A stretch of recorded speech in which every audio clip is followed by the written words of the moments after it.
Well, the stage is set for India's G20 moment, and top global leaders are converging on the Indian capital, which is decked up royally to welcome foreign delegates for the G20 Leaders Summit. The G20 Leaders Summit will be held on September 9th and 10th in the national capital, for which security has been tightened. The summit will be held at the newly inaugurated Bharat Mandapam.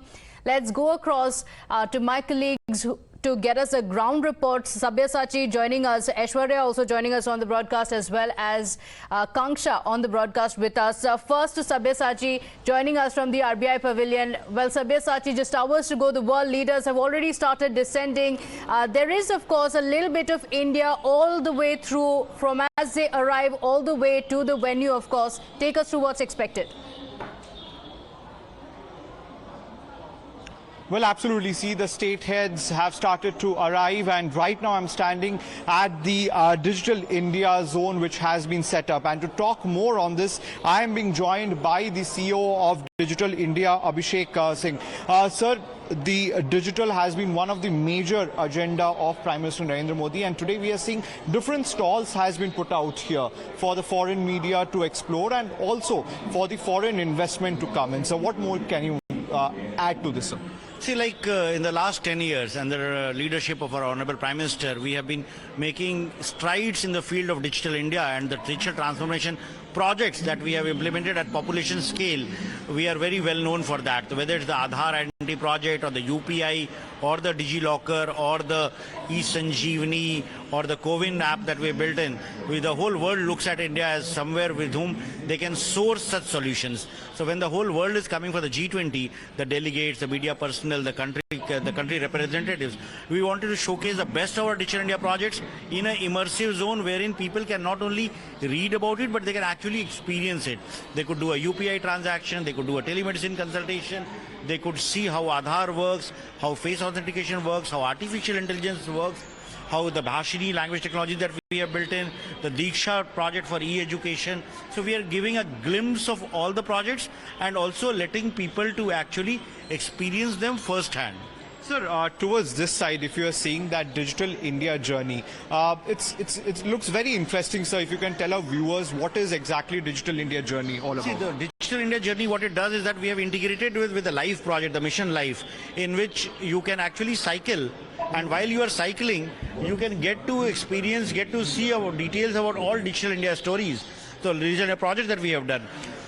So as you cycle, you go to various milestones. You will get to see about the Aadhaar project, you will get to see about GSTN, about CoWIN, about MyGov. So different projects, you get to different milestones, and the information about that will be given very clearly. So this integrates Mission Life, the lifestyle for environment, and the Digital India projects in a very innovative manner. Sir, already we have seen on the UPI side that some of the foreign countries are interested in the UPI, and they are going to apply it in their own country. Apart from the UPI, sir, any other digital program or innovation that the foreign countries are interested in? See, many countries have shown interest in the Aadhaar project, like around 8 countries are trying to implement Aadhaar kind of solution in their own countries for digital identities. DigiLocker is a project in which many countries have shown interest. There are countries who want to adopt DigiLocker because that ensures seamless document exchange.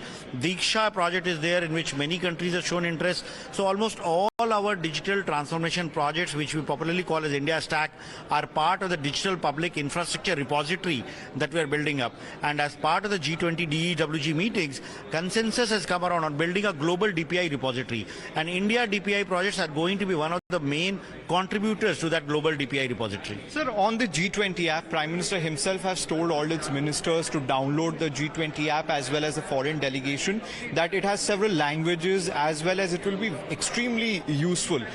So what more can you say on this? See, the G20 app has a very interesting feature in which you can translate across languages.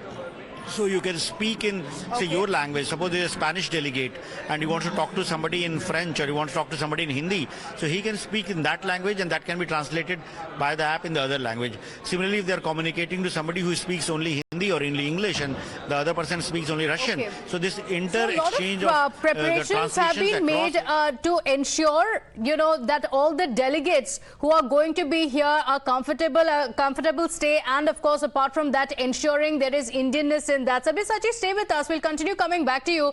Breaking updates coming in of the Russian delegation arriving in Delhi.